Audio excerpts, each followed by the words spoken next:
Good morning, ladies and gentlemen. Welcome to my new video. In today's video, I'm going to be talking about how China managed to basically pop its property bubble without causing an economic crash. Western newspapers and experts all over the world were saying China's going to crash because of Evergrande and all these other stories. None of it's true, or none of it came true. So I'll be talking about that. I'll also be talking about some Chinese missile tests over the islands of Japan and Philippines, which actually scared these countries. So I'm going to be talking about the significance of these missile tests. But first, guys, I'm going to be talking about the World Cup. How many of you are still watching the World Cup? This is probably the most corrupt World Cup in the history of football. So this guy, he doesn't know anything about football, guys. Trump doesn't know anything about football. And this tweet basically sums it up. He says, it's corruption, ignorance, and cheating all roll into one. Which is true. So basically what happened was some, American football player did some dangerous foul on another player, and he got sent off. So Trump heard about this, and he called the FIFA president. He must have threatened him or something, and must have he must have got something on him basically. And he said, "All right, if you don't reverse this, I'm gonna do whatever." And the FIFA president must have got scared, and he reversed the decision, to the shock of the world, basically. So Trump gets his way yet again. So this FIFA president is probably the most corrupt president ever in the history of football, by the way. So this guy, FIFA president, he kicks out Russia. So when Russia's fighting Ukraine, he kicks out Russia. But for the same reason, he refuses to kick out Israel. So when it comes to Israel, he says things like, "Oh, well, we don't want to get into politics. We don't get involved in politics." But he is happy to get involved in politics when it comes to Russia. And this is just a long line of ridiculous, ridiculous corruption, cheating, deceit, lies, manipulation. This is all rolled into one, guys. And this FIFA president needs to go. Absolutely needs to go. I think this is the most ridiculous decision that was ever made. And who actually decided to, play football in America, where nobody cares about football in America? Nobody cares. Even Trump doesn't even know what's going on.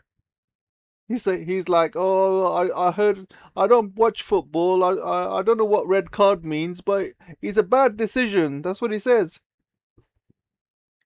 So he must have been, somebody must have told him in his ear, try and get this reversed.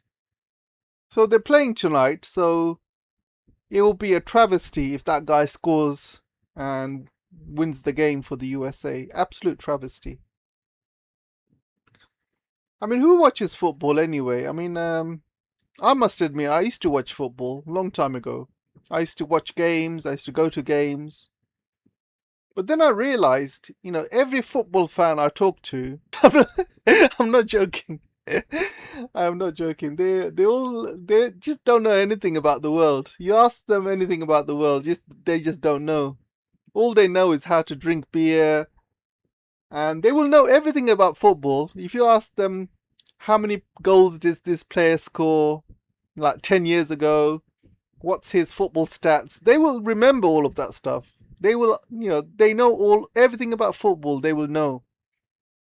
But if you ask them about what's happening in Iran, where's Iran on the map? They just don't know. They honestly, they just don't know. So it's really hard to have a decent conversation with a football fan.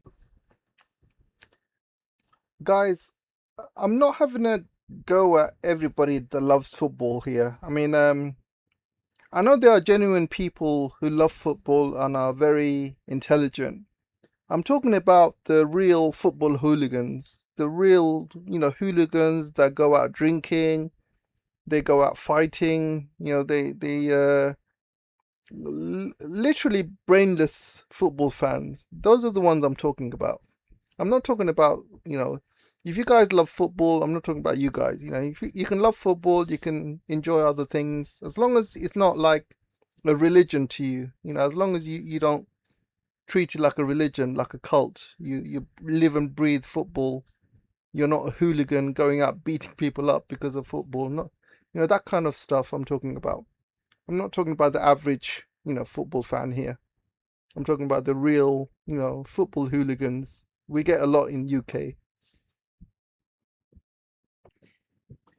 And the reason they're like that is because this is done on purpose.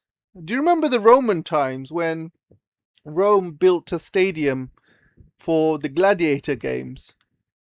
But if you actually look at the history of why that was built, it was basically built to distract the people.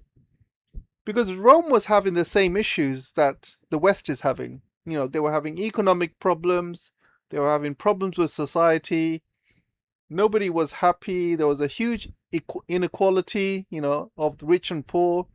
So they built these stadiums and gladiator games to distract the people, so the people are kept happy while the people in charge are doing whatever the hell they want. So this is how they keep the people stupid and distracted. People spend hundreds of thousands just to support football, guys. Hundreds of thousands. Because these people, they support their local football club like a cult. Whether they win or lose, they will always support them. They will buy their, you know, away kit, the home kit every single season. They will go to all the matches every single season.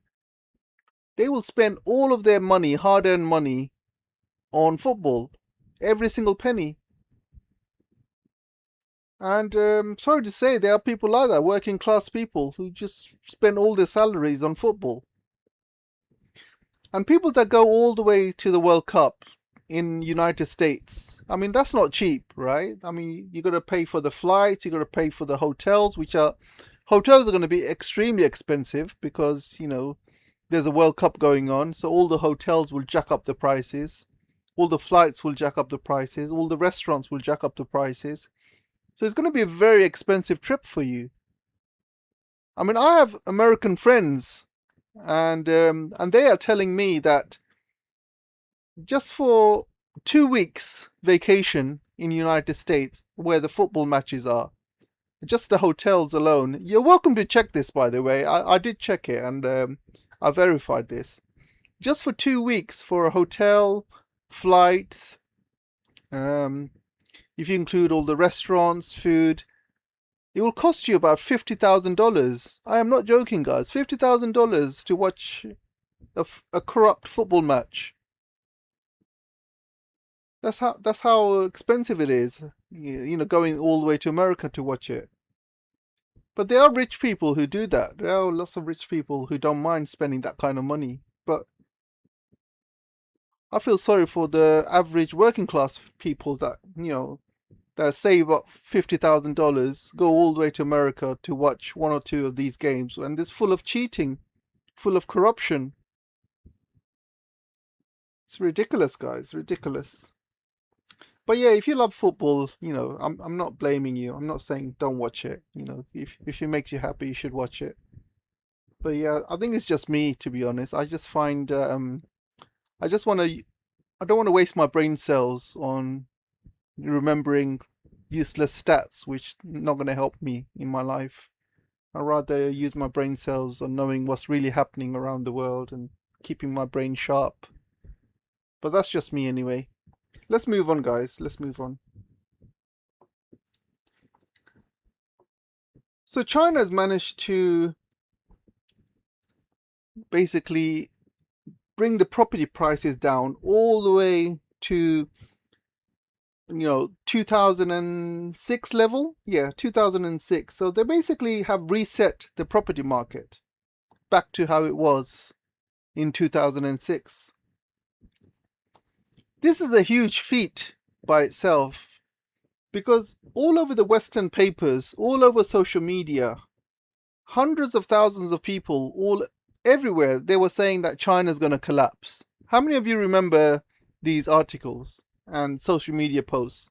All of these so-called experts were saying China's going to crash, China's going to crash.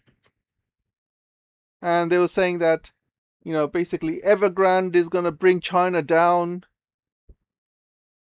Well, China hasn't crashed. Their economy has been growing ever since they've reset this property market. And President Xi has said that properties should be there to be lived in, not for speculation. In the West, in America, most properties are owned by BlackRock. So they would love it if property prices keep going up forever. They would love it. Unfortunately, it's not going to go up forever because people's salary has not been going up. So there's going to come a point when people are not going to be able to afford property prices and everything's going to crash down. People are not going to be able to afford their mortgages. Because this is what happened in 2008 subprime crisis, if you guys remember. If you guys remember the subprime crisis. So what's subprime crisis, basically? So the banks used to lend money to people, and people with good credit, they call them prime mortgages. And people with bad credit, they would not risk that money and lend that much money to people with bad credit. So President Clinton was there at the time, and he was basically telling the banks to start lending money to people with bad credits. Otherwise, there would be trouble. He was basically threatening them. So the banks, what they did was, instead of calling it bad credit, they called it subprime. That's what they called it. And this is why it's called the subprime crisis. So people with good credit was prime, and people with bad credit was subprime. That's how they categorized it. So all these people on subprime, they could not afford their mortgages, and everybody defaulted. A lot of people defaulted, and this is what caused the subprime mortgage crisis, and which led to the financial collapse, and Lehman Brothers actually got destroyed, and everything else. The West must be absolutely jealous that China has managed to pop the property bubble without destroying its economy. Because when the subprime mortgage crisis happened, you've seen the 2008 financial crash absolutely destroyed the economy, world economy as well. So the West is thinking, how the hell did China do this? They must be scratching their heads thinking, how the hell did China do this? We need to learn from China. How did they do it? Well, what China did was they sacrificed Evergrande. So those of you who don't know what Evergrande is, Evergrande used to be the largest property developer for China, and used to have trillions and trillions of properties, trillions worth of properties in China. And what they used to do, they used to borrow money and build some properties, and with the new properties, they would what they would do, they would sell these properties to people unfinished. So they would promise them these flats would be finished. So these people would basically pay them money up front. So they would use that money, plus they would borrow more money to build more properties. So it just went on forever. So this company would borrow money over and over and over again. And it wasn't a problem until they started borrowing money from BlackRock. That's when the problem started, and that's when the Chinese government took notice, because that was Evergrande's biggest mistake. They were borrowing money from BlackRock and other, Vanguard and other property moguls from the West just to, inflate the property bubble. And China wasn't having it because the property bubble was going way, way too high, above what people can afford, and all because of Evergrande. And obviously BlackRock would love the property prices in China to keep growing, and they would love, to make money in China's property market. So it was all speculation, and China had to do something. So they came up with a rule called the 3 red lines rule, and they just stopped lending money to Evergrande because Evergrande could not borrow money anymore from China because of that rule. And that's when the Evergrande whole system collapsed. It collapsed like a domino. It was a shame because Evergrande was on the way to becoming one of the largest companies in China. They would have been bigger than Alibaba, Tencent. They would have been the largest company, probably in the world if they didn't crash. Let me show you some examples of Evergrande. So this is one example of Evergrande. They wanted to build EV cars. So they had an EV car section, which was ready to go, guys. All these factories were ready. They built these cars already. As you can see, they've already built the cars. They had already built the factories. Everything was ready to go. And they also had these beautiful like construction jobs all over China. This was one of them. This was the Flower Stadium they were going to build in China. But they also had loads of other construction jobs all over China. They even had a theme park in Sanya in Hainan, and they also had many other theme parks as well.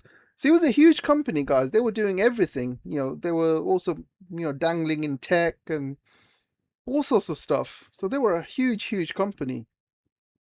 And they completely crashed because of this property crash that China did. It was a controlled demolition, let's just say. So what happened to BlackRock and all these other companies that lent Evergrande money? Well, I don't think they got it back, and I think the West has been absolutely going crazy over it because they did not get any money back. And I think this is why the companies like BlackRock and in America have been extremely angry at China, and they wanted China to do IMF bailouts, and they were pushing China to bail out Evergrande, but they didn't. They had just allowed Evergrande to crash. And the good thing is, if Evergrande crashes, they cannot pay these American companies like BlackRock and all these other companies. And it was a big lesson for BlackRock. That means, BlackRock and all these other Western companies will have to be extremely careful next time before they start messing around with China's property market and start increasing the prices using speculation. So it was a controlled demolition, and it worked, guys. I mean, they sacrificed Evergrande, and I'm not sure if Evergrande will ever come back, to be honest. And I know the guy who owned Evergrande, he had lots of properties and riches. He had to sell everything basically, so he's not rich anymore. So I don't know what the latest is on him. I don't know whether he's become like a normal guy working 9 to 5, because he basically had to give away all his wealth to try and save Evergrande, but it didn't work. So yeah, that's Evergrande, and absolutely jealous the West must be that China managed to pop the property bubble without destroying the economy. So what does it mean? What does it mean by bringing the property prices back to 2006 levels? Well, the great advantage is people can afford more properties, and all the young kids can get into the property ladder. They don't have to pay ridiculous prices, and And like President Xi said, this properties in China needs to be about living, not about speculation. So a lot more people can afford their properties now, and China has 90% property use, basically. That means 90% of the population has got their own properties, which is way bigger than the West, compared to America, in Europe, in UK. So they're absolutely jealous, the West. And also, the good news is, because the property prices have gone back to 2006 level, there's always room for property prices to grow from here. So if anyone buys properties from here at this price, you can guarantee they will make a lot of money, like within 10 years, 20 years, because they are guaranteed to grow. While in the West is guaranteed to crash, because the property prices in the West, in UK, in America, are just too high. People cannot afford it. So it's most likely property prices in the West will crash, and which will bring down the economy with them. But there's no risk in China. In China, there's more, there's more incentive for property prices to eventually grow. Because I'm not sure if it'll go down much more, to be honest. It might do, but I don't think it'll go down that much. But even if it does, it really wouldn't matter too much, because end of the day, properties in China are made for living. They're not made for speculation. So most of the people live in their properties. So it really doesn't matter whether the price goes up or down, because you are looking at the long term. You want to live there for a long time, 10 years, 20 years, 30 years. You want to pass it on to your kids. So it really doesn't matter in the short term whether it goes up or down, because at the end of the day, you're looking at the long term picture. But anyway, what a great time to buy a property in China. Really great time, guys. And I think this is really good time for young students and graduates who, are basically just learning their trade and moving up in the ladder in their jobs. This is a great time for them to buy into properties in China. And I'm pretty sure that within 10 years, 20 years, property prices will start going up again in China, because as China grows its economy, it's natural that property prices will go up with it. So we'll see, guys. We'll see. So the final story I wanted to talk to is about this nuclear test that China did. And there was a couple of missiles they fired, one over the Philippines island and one over the Japanese island, far into the Atlantic Ocean. They did let these countries know, by the way. They warned them in advance. But they are still scared. They have been absolutely making waves and, complaining and stuff. And they were complaining because these were fired from a nuclear-armed submarine. So they could have been easily nuclear missiles. That's what obviously there was no, these missiles were blank. There was no, warheads or anything like that. But just the thought that these could be armed with nuclear missiles scared the living daylights out of Japan and Philippines. And that's what they're scared of. And I think China did that on purpose to give them a message, show them a message. Don't mess around too much. Because they have been messing around lately. But the person or the country who's, when I say person, I mean Trump. But the country who's really worried about this is United States. Because the United States has been spending hundreds of billions to contain China. So they've built all of these defenses all over China. They got the first island chain, they got the second island chain. All of these defenses, radars, anti-aircraft missiles, all these, all these sensors, you name it, all these bases everywhere. They put all these American troops in all of these bases, all of them to contain China, guys. Surrounded China completely. There's bases all over Japan. There's bases in South Korea, Philippines, Guam, and obviously some on some smaller islands as well. Australia, you name it. They have been surrounding China, for decades now. And now it doesn't really matter because China can send these subs, and these subs can fire missiles all the way to the US coast. And they don't even have to go far. They can go, they can fire from the South China Sea, for example. But because these subs, because they've tested these subs, China has proved that they have got a triad. And those of you who don't know what triad is, a triad means China can basically fire missiles or nuclear armed missiles from the land, the sea, and the air. So we know that China has plenty of land-based nuclear armed missiles with silos. We also know that China can fire, nuclear armed missiles from their airplanes as well. They've got plenty of bombers, and they can also fire from their J-20s as well. And there's a new H-20 coming out, so that will be coming up over the next few years. But now they have proved that they can fire nuclear armed subs from a long distance. So it's not just, these subs are not going to be in the Chinese waters like in South China Sea. They can even go as far as the Atlantic Ocean on the other side of the United States. And they can fire missiles on the other side of the United States. So it's not just the western coast that America needs to worry about now. Now, Chinese subs can basically go around the world because these are nuclear subs. They don't have to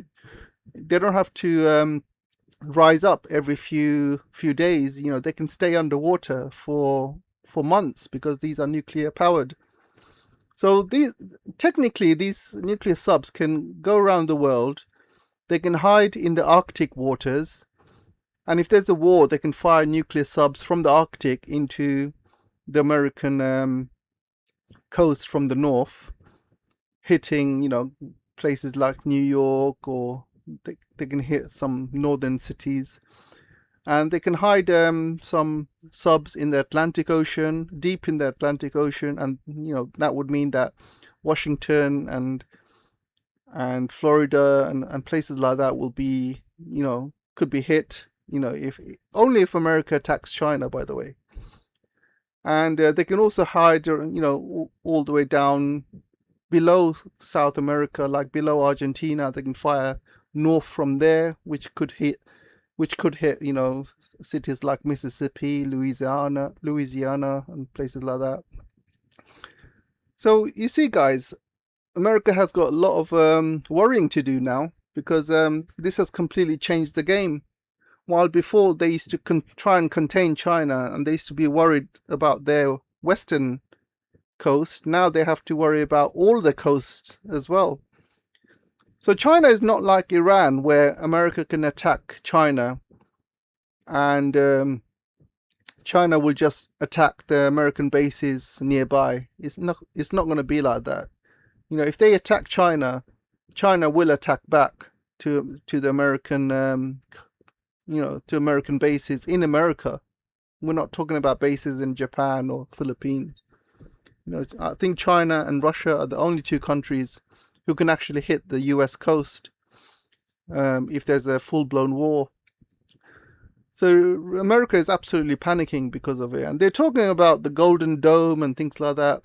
But the Golden Dome is just a gimmick, guys. It's just a scam. It's just a way for the military-industrial complex to make more money. Because end of the day, Iran has proved that the Iron Dome is useless. It really isn't what it's cracked up to be. It cannot stop hypersonic missiles, and it cannot stop, groups of missiles that come all at once. So you can easily overcome these missile systems with hundreds and thousands of, dummy missiles dummy drones. You can just send them first, and you can pretty much wipe out all their air defense. And once they're wiped out, you can start sending your real missiles, and that's what Iran did in Tel Aviv. So this Golden Dome, they can call it Golden Dome, they can call it Platinum Dome, they can call it Space Dome, whatever they want to call it. There is nothing on Earth that can stop a hypersonic missile, and there's nothing on Earth that will stop a group of missiles that come in your way. Like if there's a group of 100 or 1,000 missiles, there is nothing that will stop all of that. So I think a lot of countries are learning from what Iran did, and they have learned that they can overcome any missile defense using this method. And also, I don't know if you guys remember, Iran was firing missiles with cluster bombs. So one missile was basically splitting into dozens of smaller missiles, and all of them, they couldn't stop. And majority of them were hitting Israel in Tel Aviv. Anyway, guys, I thought I'd just give you a quick update. Let me know what you guys think, and I'll stop it here. Don't forget to like and share, subscribe, and yeah, check out my new channel, guys, and check out the other videos in the new channel as well. And I'll see you soon. Bye bye.